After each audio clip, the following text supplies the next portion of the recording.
Oday iyo wiilkiisii ayaa dhex socdaalay buuro wada kaymo ah.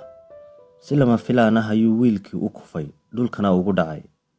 Kadib xanuun dartii wuu qayliyey isagoo ku dhawaaqay balse wiilkii waxa lama filaan ku noqotay inuu maqlo dhawaaq la mid ah kii uu ku qayliyey oo buuraha ka soo yeedhay.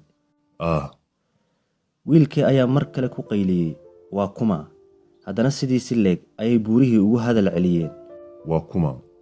Wuu xanaaqay wiilkii, haddana wuxuu ku dhawaaqay, tuug baa tahay. Haddana sidii si leeg ayay buurihii ugu jawaabeen, tuug baa tahay. wiilkii oo aad uga cadhooday arrinkan ayaa aabihii weydiiyey waxaan dhacayaa wuxuu yahay. Aabihii ayaa ugu jawaabay, wiilkaygiiyow si fiican ii maqal.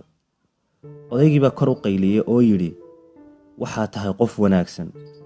Sidii hore oo kale ayay buurihii ugu hadal celiyeen, waxaa tahay qof wanaagsan.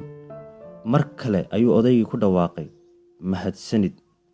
Haddana sidii oo kale ayay buurihii ugu hadal celiyeen, mahadsanid. wiilkii wuu yaabay, laakiin weli ujeeddada odayga muu fahmin. Odaygii ayaa yidhi, wiilkaygiiw si fiican ii dhegayso, aan ku fahansiiyo ujeeddadee. Nolosha dhabta ah waa falcelin ka timaada falka aad samayso.